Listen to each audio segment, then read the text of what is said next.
Welcome back. आप देख रहे हैं अपना फाइनेंस मिनिस्टर और अब साइबर जगत की बात करते हैं। मेरे साथ जुड़ गए हैं Anuj Agarwal, cyber expert, chairman centre for research on cyber crime and cyber law. आपका बहुत बहुत स्वागत है अनुज। और रुकना पड़ा आपको, थोड़ा सा माफ़ कीजिएगा, चर्चा लंबी चलेगी पिछले सेगमेंट में, लेकिन देखिए जब भी आपसे बातचीत होती है ना तो एक नई तरीके का स्कैम होता है जो सुनने में मिलता है। अब तो वो डिजिटल अरेस्ट आप कहें या वो फेडेक्स वाले जो स्कैम है, ये पुराने होते हुए हमें दिखाई दे रहे हैं। नए नए तरह के स्कैम्स इजाद में हो रहे हैं, इजाद में सामने आ रहे हैं, और जब तक कि आप लोगों को समझाएं, उनको जागरूकता दें कि देखिए भैया ये स्कैम हो रहा है, ये फ्रॉड हो रहा है, तब तक कुछ नया आ जाता है। रिपोर्ट जो सामने आई है वो कहती है कि एनसीआरबी की रिपोर्ट है, उसके मुताबिक 85% जो बच्चे हैं वो ऑनलाइन रैगिंग के भी शिकार हो रहे हैं। महिलाओं को जो है यहाँ पर घर में बैठकर काम करने वाले स्कैम्स भी ज़्यादा बढ़ते हुए दिखाई दे रहे हैं। जो दायरा है स्कैम्स का, उसमें इनोवेशन तो हमें दिखाई ही दे रही है, लेकिन उसके साथ साथ लोगों की जागरूकता में लगातार एक कमी आती हुई दिखाई दे रही है। अनुज, कितनी जटिल समस्या हो गई है और जिस तरह से स्कैम सामने आ रहे हैं उसे देखते हुए। बड़ा इंटरेस्टिंग पैराडॉक्स आपने और बिल्कुल सही बताया कि जैसे जैसे स्कैम कॉम्प्लिकेटेड होते जा रहे हैं, एआई का इस्तेमाल बढ़ रहा है और तमाम एजेंसीज जिसमें आप भी खुद शामिल हैं, आपने खुद कई सारे प्रोग्राम साइबर पर किए हैं लोगों को जागरूक करने के लिए, बताने के लिए। उसके बावजूद भी इस प्रकार की समस्या बढ़ती जा रही है और जो भी नया स्कैम आता है उसमें लाखों लोग पूरे देश से फंस जा रहे हैं। तो ये समस्या बढ़ती ही चली जा रही है। जहां स्कैम करने वाले लोग ज्यादा कॉम्प्लिकेटेड हो रहे हैं, नई नई चीजें निकाल रहे हैं, इनोवेट कर रहे हैं, और जनता जिसे बार बार बताया जा रहा है, हालांकि टेलीकॉम में भी चल रहा है, माननीय प्रधानमंत्री जी ने भी इसका जिक्र किया अपनी मन की बात में, लेकिन वास्तविकता ये है कि जब भी कोई नया स्कैम सामने आता है लाखों लोग उसमें फंस जाते हैं और करोड़ों रुपए इधर से उधर हो जा रहे हैं। ये बहुत ही जटिल समस्या है। अब अनुज, सवाल यहाँ पर ये उठता है कि किस किस तरह के स्कैम से हमें बचना चाहिए और किस तरह से बचना चाहिए। अलग अलग तरह के स्कैम्स हो रहे हैं। फाइनेंशियल लॉस जो हो रहा है वो तो हो ही रहा है, जो हम आर्थिक तौर पे जिस तरह की फर्जीवाड़ा हो रहा है, भले ही युवाओं को लालच यहाँ पर दिलाकर उनको ठगा जा रहा है। युवा भी, मैं क्या कहूँ, I mean across age groups हम देख रहे हैं कि इस तरह के फाइनेंशियल स्कैम्स बढ़ते हुए दिखाई दे रहे हैं। लेकिन इमोशनली जो लोगों को डैमेज हो रहा है, भले ही वो बच्चों की रैगिंग की अगर आप बात करें या महिलाओं को ब्लैकमेल करने की बात करें, इस तरह की भी मामले सामने आ रहे हैं जो कि ज़्यादा समय आपकी ज़िंदगी में और आपकी मानसिकता में आपको परेशान करेंगे और उसके गहरी छाप आप पर छोड़ेंगे। किस हद तक हम तैयार हैं इस तरह के स्कैम्स को, जो हम नया अब एक ड्राफ्ट भी देख रहे हैं, वो हमें किस हद तक तैयार करता है, किस हद तक हमें मजबूती देता है? आपने बहुत अच्छा प्रश्न उठाया।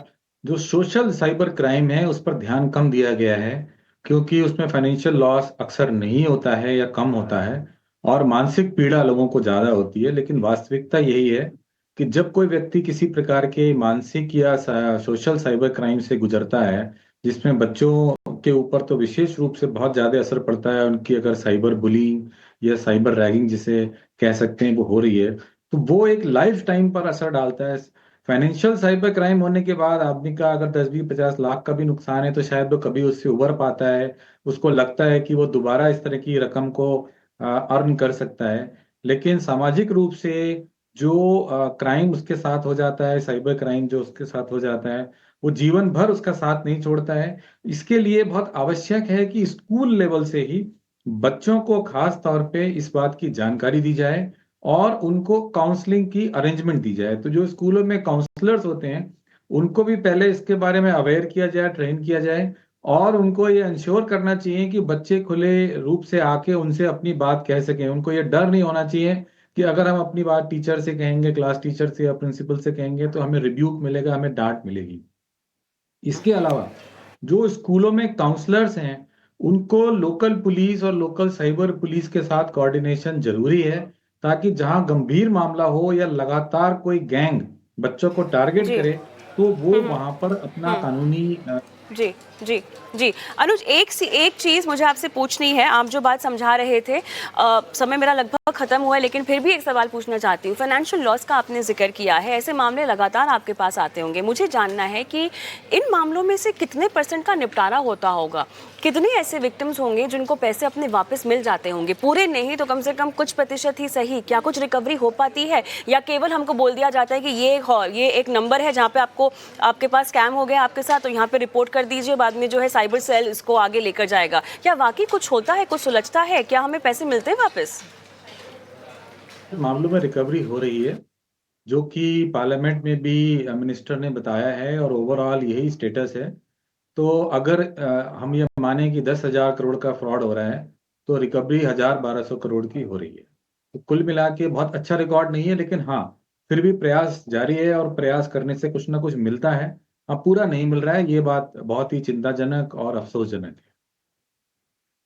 एक पूरा इकोसिस्टम है जो तैयार होने की ज़रूरत है, और फिलहाल जो आंकड़े हमें देखने को भी मिल रहे हैं, वो शायद स्टेट स्पेसिफिक होंगे, वो राज्य स्पेसिफिक मामले हो सकते हैं, और अलग अलग राज्यों में इनकी फिगर्स भी अलग अलग होगी। बहरहाल अनुज, एक अलग से शो करेंगे जहां पर हम विस्तार से इस पर बातचीत करेंगे, क्योंकि फिलहाल इस पेशकश में मेरे पास समय इतना ही था। बहुत बहुत धन्यवाद जुड़ने के लिए मेरे साथ।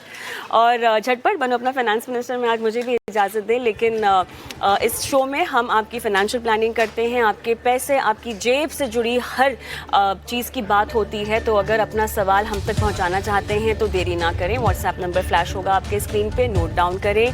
सोशल मीडिया पे सवाल छोड़ सकते हैं, यूट्यूब पर देख रहे हैं तो कमेंट बॉक्स में सवाल छोड़ सकते हैं। नमस्कार।